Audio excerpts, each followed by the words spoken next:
یہ کہانی ہے اس انسان کی جسے دنیا جادوگر کہتی تھی، لیکن اس کی حقیقت انسانی سمجھ سے باہر تھی۔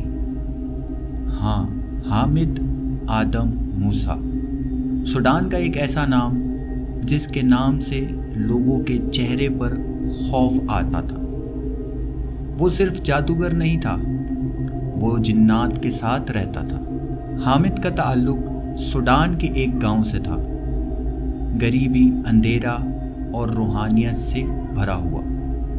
اس کا باپ عاقل اور کبھی کبھی پیروں سے ملا کرتا تھا، لیکن حامد بچپن سے ہی تنہا تھا۔ ایک رات جب حامد 7 سال کا تھا، اس نے جنگل میں ایک آواز سنی۔ کوئی اسے اس کے نام سے پکار رہا تھا۔ وہ آواز کسی انسانی مخلوق کی نہیں تھی۔ حامد، ہمارا بن جا۔ وہاں سے اس کی زندگی بدل گئی۔ حامد نے جنگل میں ایک بزرگ شخصیت دیکھی جو ہوا میں لہرا رہی تھی۔ اس بزرگ نے اس سے کہا، حامد، تو الگ ہے، تو وہ دیکھ سکتا ہے جو دوسرے نہیں دیکھ سکتے۔ وہ شخص اصل میں ایک جن تھا۔ حامد کو علم جنات سکھانے آیا تھا۔ 3 سال تک حامد ہر رات جنگل جاتا، اسی جگہ، اور اسے کالا علم سکھایا جاتا۔ وہ کبھی اسکول نہیں گیا، اس کا مدرسہ جنات کا تھا۔ حامد نے 14 سال کی عمر میں اپنا پہلا تعویذ بنایا اور وہ بالکل کام کر گیا۔ لوگ اس کے پاس مشکل لے کر آنے لگے۔ کسی کا رشتہ نہیں ہوتا، کسی کے بچے بیمار، تو کوئی دشمن سے چھٹکارا چاہتا۔ حامد سب کرتا، مگر بدلے میں صرف ایک چیز مانگتا، تمہاری وفاداری اور ایک رات کا وقت۔ رات میں وہ لوگ جنگل لے جایا کرتے اور وہاں کچھ ایسا ہوتا جو کوئی بتا نہیں سکا۔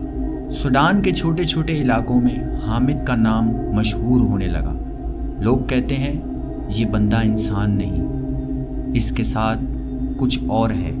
کئی لوگ جنہوں نے اسے ملنے سے انکار کیا، کچھ ہی ہفتوں میں یا تو وہ بیمار ہوئے یا مر گئے۔ لوکل اسکالرز نے اس کے خلاف فتویٰ بھی دیا، مگر وہ لوگ بھی یا تو غائب ہو گئے یا بیمار۔ ایک دن ایک مرید نے کہا، مولانا، آپ کے ہاتھ میں کچھ ایسا ہے جو اللہ کے بندوں کے پاس نہیں ہوتا؟ حامد صرف مسکرایا۔ اس نے اپنی آنکھوں میں دیکھا اور وہ بندہ بے ہوش ہو گیا۔ اس دن سے لوگ اسے بشر الظالم کہنے لگے، اندھیرے کا بندہ۔ وہ صرف ایک انسان نہیں تھا، وہ اندھیروں کا نظام سمجھنے لگا تھا۔ حامد نے 15 سال کی عمر میں ایک پرانی کتاب حاصل کی، کتاب الظالم۔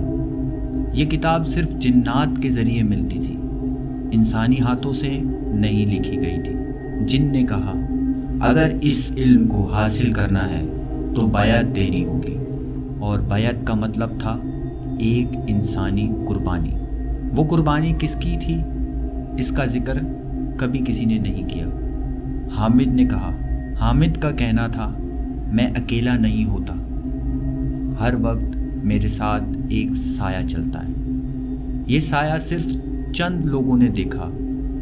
کچھ نے کہا وہ 9 فٹ لمبا تھا، کچھ نے کہا 4 آنکھوں والا تھا۔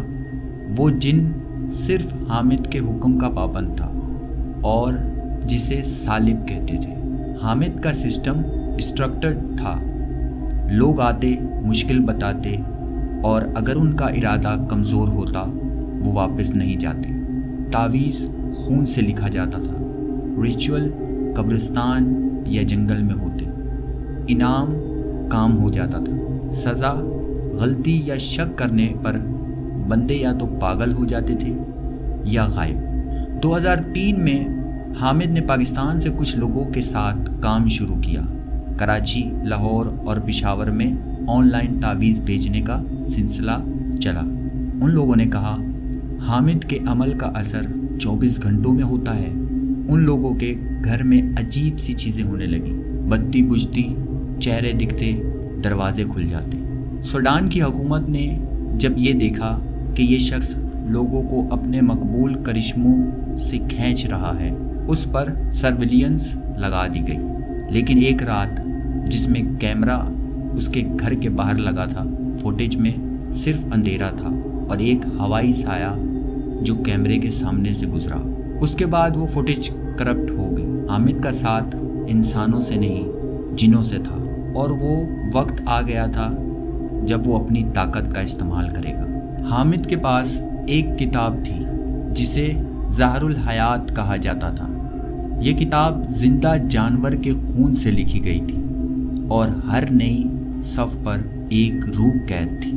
حامد ہر چاند رات کو جنگل کے بیچ میں ایک مجلس بلاتا جس میں 72 جنات اس کے سامنے حاضر ہوتے۔ اس نے ایک ویڈیو ریکارڈ بھی کی تھی جو سوڈان کی سرکار تک پہنچی، لیکن اس ویڈیو میں کوئی بھی چیز نظر نہیں آئی، صرف چیخوں کی آواز تھی۔ 2009 میں کچھ لوگوں نے حامد کو روکنے کا پلان بنایا، لیکن ان میں سے 3 لوگ لافانی طور پر بیمار ہو گئے اور ایک نے خودکشی کر لی۔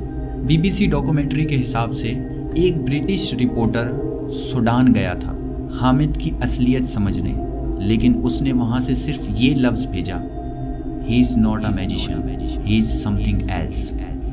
حامد نے ایک عمل کیا جس میں 7 جنات کو ایک انسان کے جسم میں ڈالنا تھا۔ اس بندے کی موت 3 دن کے بعد ہو گئی۔ سوڈان کی ایجنسی نے 2012 میں حامد کا گھر گھیرا ڈالا، لیکن اندر کوئی نہیں تھا، صرف ایک تعویذ، ایک کتاب اور جلے ہوئے حروف ملے۔ شہادت ملی کہ حامد 3 سال تک ایک پرانے جنگل میں چھپا رہا۔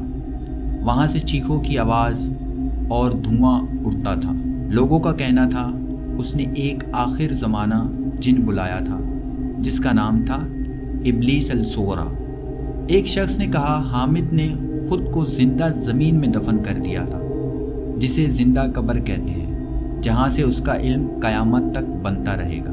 اگر حامد آدم موسیٰ مر گیا تو اس کا جادو کیوں اب تک لوگوں کے گھر میں زندہ ہے؟ اور یہ بات آج تک کسی کو نہیں پتہ چلی کہ وہ مر گیا ہے یا زندہ ہے۔